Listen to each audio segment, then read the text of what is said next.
अस्सलाम वालेकुम dear friends, I am Kashif Bashir and welcome to my YouTube channel all in one by Kashif Bashir. दोस्तों, हमने MGT 101 के हवाले से जो है वो एक हमारी सीरीज़ स्टार्ट की थी इसके शॉर्ट लेक्चर्स की। तो आज जो है उस सीरीज़ का हमारा तीसरा लेक्चर है।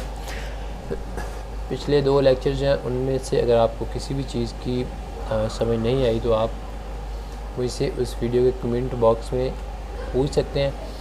उसके अलावा मेरी जीमेल भी वहाँ मेंशन है, आप उससे पे कांटेक्ट कर सकते हैं, या मेरे व्हाट्सएप ग्रुप में अगर आप ऐड हैं तो वहाँ पे आप मुझसे वो पूछ सकते हैं। ठीक है, तो अब हम चलते हैं आज की हमारी वीडियो की तरफ। आज की जो हमारी वीडियो है वो है systems of accounting and some basic terminologies. इसमें हम ये देखेंगे कि जो अकाउंटिंग के सिस्टम है वो किस तरह से हैं, क्या क्या हैं, और जो बेसिक टर्मिनोलॉजीज़ हैं बिज़नेस के हवाले से, अकाउंटिंग के हवाले से, फाइनेंशियल अकाउंटिंग के हवाले से, वो क्या हैं उनको देखेंगे। तो वीडियो शुरू करने से पहले अगर आपने अभी तक मेरे चैनल को सब्सक्राइब नहीं किया तो मेरे चैनल को सब्सक्राइब कर लें और बेल आइकन भी प्रेस कर लें ताकि मेरी हर नई आने वाली वीडियो आप तक पहुँचती रहे। तो चलते हैं लेक्चर की तरफ। इसमें हम देखेंगे कि कैश अकाउंटिंग क्या होता है, अक्रूवल अकाउंटिंग वो क्या होती है। उसके अलावा हम ये भी देखेंगे कि इनकम क्या है, एक्सपेंस क्या है, और प्रॉफिट और नेट प्रॉफिट जो है वो हमारा क्या होता है। उसके बाद हम distinguish between cash in hand and profit, इन दो चीज़ों के दरमियान हम डिफरेंस भी देखेंगे। उसके बाद capital expense and revenue expense का फ़र्क देखेंगे। उसके बाद हम ये भी देखेंगे कि व्हाट इज़ लायबिलिटी, के लायबिलिटी जो है वो क्या होती है। तो सबसे पहले हमारा जो टॉपिक है वो cash accounting and accrual accounting का। तो ये एक बेसिक चीज़ ये समझने वाली है। इसमें आप देखें कैश अकाउंटिंग वो ऐसा अकाउंटिंग का वो मेथड है जिसमें हम जो ट्रांजैक्शन है वो उस वक्त रिकॉर्ड करते हैं जब हम उसका एक्चुअल जो है कैश पे कर रहे होते हैं।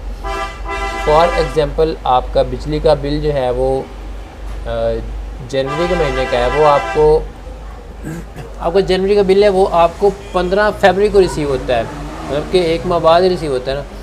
जनवरी का बिल आपको 15 फरवरी को जो है वो रिसीव होता है और आप उसको 25 फरवरी को जो है वो उसे पे करते हैं। तो कैश अकाउंटिंग जो है इसमें हम वो जो हमारी ट्रांजैक्शन है वो हम उस डेट को रिकॉर्ड करेंगे, उस डेट को वो लिखेंगे जिस डेट को कि हमने वो उसका कैश जो है वो पे किया, मतलब कि जब हमने वो ट्रांजैक्शन कंप्लीट किया, जब उसका हमने वो पे किया उस वक्त जो है हम उसको रिकॉर्ड करेंगे। मतलब अगर बिल है ना जनवरी के महीने का, उसे हम नेक्स्ट महीने में जो है वो पे कर रहे हैं, तो हम उसे जनवरी में नहीं बल्कि फरवरी में उसको अकाउंटिंग में जो है वो उसे दर्ज करेंगे। ठीक है, उसके बाद एक्रूवल अकाउंटिंग है। एक्रूवल अकाउंटिंग वो होती है जिसमें जिस डेट का या जिस मंथ का, जिस साल का वो ट्रांजैक्शन होती है, हम उसे उसी साल में या उसी डेट में, उसी महीने में उसको रिकॉर्ड करते हैं।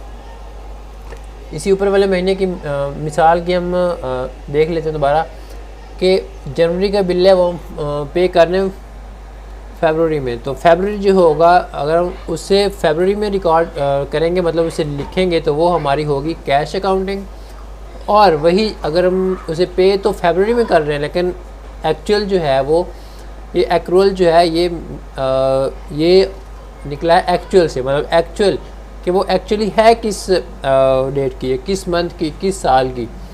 मतलब अगर वो जनवरी की है तो हम उसे बजाय इसके कि फरवरी में रिकॉर्ड करें, हम उसके लिए उस ट्रांजैक्शन को जनवरी के महीने में रिकॉर्ड करेंगे।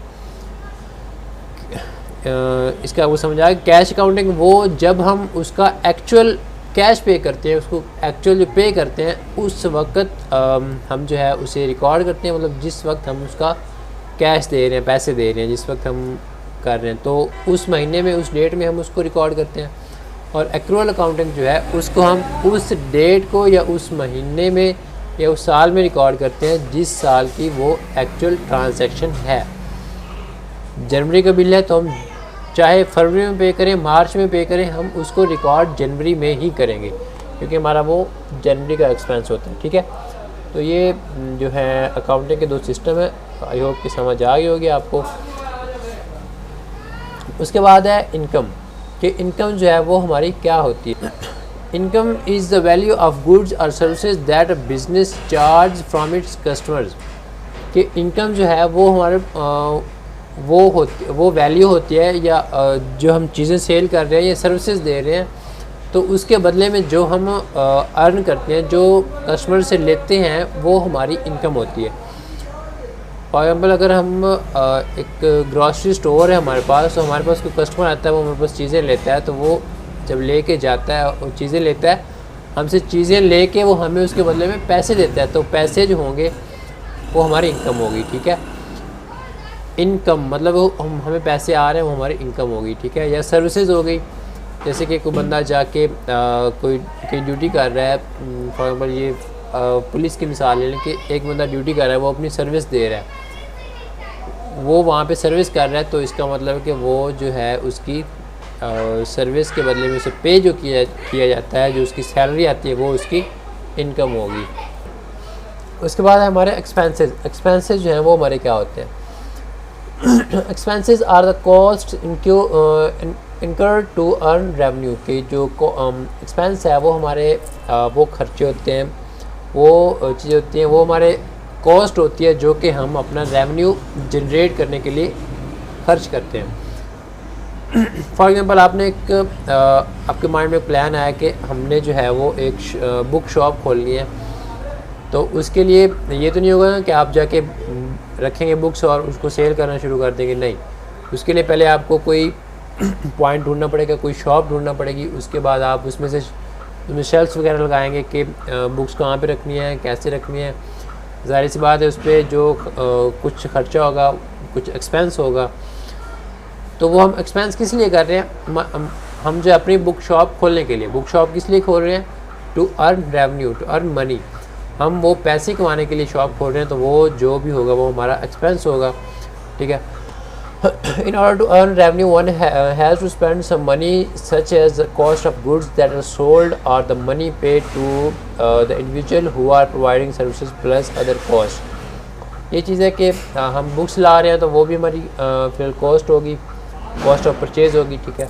उसके बाद जो बंदा हमारे पास वो सामान पहुंचा रहा है, कोई हमें वो दे रहा है, कैरी दे रहा है, तो उससे को भी हमें पे करना पड़ेगा, तो वो हमारे एक्सपेंसेस हो गए। उसके बाद है प्रॉफिट और नेट प्रॉफिट। उसके बाद ये प्रॉफिट और नेट प्रॉफिट हमने पिछले लेक्चर में देखा था कि ग्रॉस प्रॉफिट क्या होता है।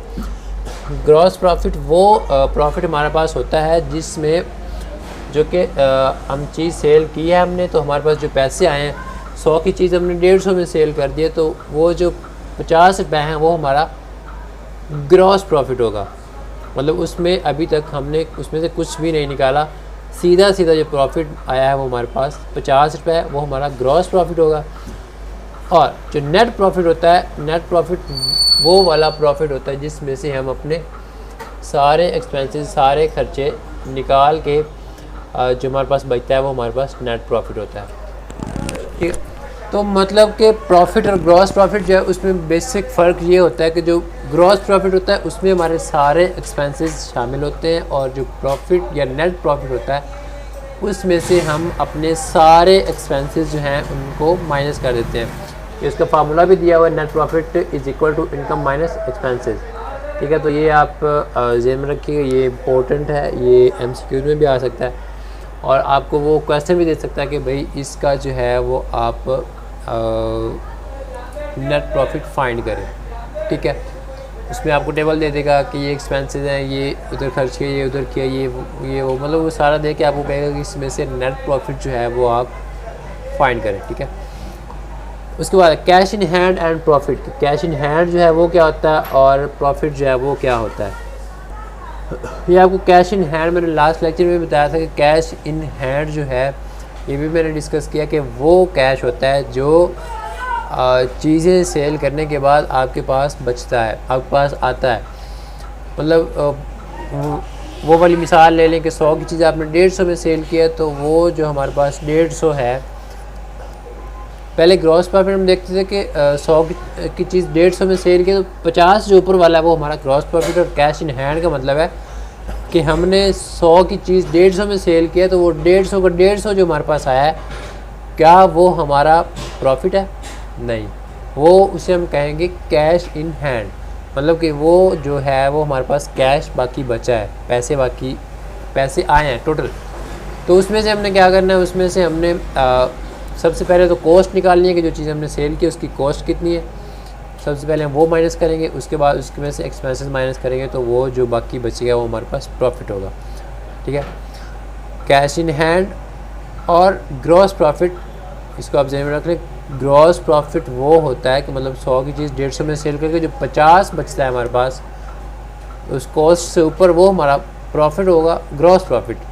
और कैश इन हैंड का मतलब है कि 100 की चीज़ 150 में सेल किया, तो वो 150 का 150 जो हमारे पास आया है वो हमारा कैश इन हैंड होगा। ठीक है, और प्रॉफिट जो है वो आपको बताया कि उसमें कैश इन हैंड में से जो है आप पहले उसकी कॉस्ट निकालें। ठीक है, कॉस्ट निकालने के बाद वो हमारे पास ग्रॉस प्रॉफिट बच जाएगा। ग्रॉस प्रॉफिट में से हम जो है वो इनकम, वो हमारी इनकम हो जाएगी, मतलब उसमें से जो है हमारे जो एक्सपेंसेस होंगे वो सारे निकल जाएंगे, तो वो हमारा प्रॉफिट हो जाएगा। अच्छा दोस्तों, उसके बाद हमारे पास है कैपिटल एंड रेवेन्यू एक्सपेंसेस। इनको कहते हैं कैपिटल एंड रेवेन्यू एक्सपेंडिचर भी कहते हैं। कैपिटल एंड रेवेन्यू एक्सपेंसेस, इनमें बुनियादी फ़र्क क्या है, इसमें हम ये देखेंगे कि कैपिटल एक्सपेंसेस जो हैं वो वाले एक्सपेंसेस होते हैं जो कि हम अपने कैपिटल को इंक्रीज़ करने के लिए, कैपिटल को बढ़ाने के लिए एक्सपेंस करते हैं, वो हमारे कैपिटल एक्सपेंसेस होंगे। और जो हम अपने रेवेन्यू को इंक्रीज़ करने के लिए, रेवेन्यू बढ़ाने के लिए जो एक्सपेंस करते हैं वो हमारे रेवेन्यू एक्सपेंसेस होंगे। तो इसमें मैं आपको समझाता हूँ कि कैपिटल और रेवेन्यू एक्सपेंसेस क्या होते हैं। कैपिटल एक्सपेंसेस ऐसे एक्सपेंसेस होते हैं, expenses that provide benefits after a long time, last for long time, मतलब कि जो हमें 12 महीने से इसका एक देख लें, अगर जो एक्सपेंस हमें 12 महीने से ज़्यादा अरसे तक बेनिफिट दे रहा है, मतलब कि लॉन्ग टाइम के लिए हमें बेनिफिट दे रहा है, तो वो हमारा कैपिटल एक्सपेंस होगा। ठीक है, इसकी मिसाल कैपिटल एक्सपेंस और रेवेन्यू एक्सपेंस की मैं आपको देता हूँ कि फॉर एग्जांपल अगर हम परचेज़ कर रहे हैं, कोई व्हीकल परचेज़ कर रहे हैं, कोई फर्नीचर परचेज़ कर रहे हैं बिज़नेस के लिए, तो वो इसका मतलब है कि हम उस जो गाड़ी परचेज़ कर रहे हैं वो हमने 1 साल तक तो नहीं चलानी, वो हमने लॉन्ग लास्टिंग उसको रखना है, उसको काफ़ी देर तक चलाना है। मतलब कि वो जो है हमारा रेवेन्यू कैपिटल एक्सपेंस होगा कि वो हम अपना कैपिटल इंक्रीज़ करने के लिए जो है वो एक्सपेंस कर रहे हैं। या फर्नीचर हो गया या बिल्डिंग होगी, बिल्डिंग हम परचेज़ करते हैं या सो ऑन कुछ भी ऐसा, तो वो हमारा कैपिटल एक्सपेंस होगा। उसके अलावा बाकी रह गया ये एक्सपेंस जो होता है रेवेन्यू एक्सपेंस, इसमें ये होगा कि ये जो हम ऐसे एक्सपेंस जिनका फ़ायदा हम इमीडिएटली ले लेते हैं, मतलब कि 12 महीने के अंदर अंदर हम उसका फ़ायदा ले लेते हैं। आप स्टाफ सैलरी की मिसाल ले लें कि स्टाफ सैलरी जो है वो हम उसका 1 महीने तक फ़ायदा ले सकते हैं। 1 महीना हम पे करते हैं, उससे पहले हम 1 महीना जो है वो उसका उसे यूज़ करते हैं, मतलब उस बंदे की सर्विसेज जो है हम यूज़ करते हैं, तो उसके बदले में हम उसे पे करते हैं, मतलब 1 महीने का प्रोसेस होता है। तो इसमें ये रेवेन्यू एक्सपेंस है। उसके अलावा इलेक्ट्रिसिटी का बिल है, तो वो जो है वो भी हमारा ये रेवेन्यू एक्सपेंस है। उसके अलावा हम फ्यूल परचेज़ करते हैं, व्हीकल के लिए फ्यूल परचेज़ करें, तो वो भी हमारा रेवेन्यू एक्सपेंस होगा, मतलब वो भी हमने इमीडिएटली उससे फ़ायदा ले लेते हैं। ठीक है, उसके बाद है हमारे पास लायबिलिटीज़। इसकी पहले हम डेफिनेशन देख लेते हैं। Liabilities are the debts and obligations of the business. जो लायबिलिटीज़ होते हैं, लायबिलिटीज़ बेसिकली हमारे ऊपर एक ज़िम्मेदारी होती है, मतलब हमारे ऊपर एक कर्ज़ होता है। जब बिज़नेस के रूप से देखते हैं तो बिज़नेस के ऊपर ये चीज़ एक ज़िम्मेदारी, एक कर्ज़ है कि जो हमने उसे जो पे करना है। डेट्स का मतलब होता है कि हमने वो वापस देना है। Liability is the obligation of the business to provide a benefit or asset on a future date.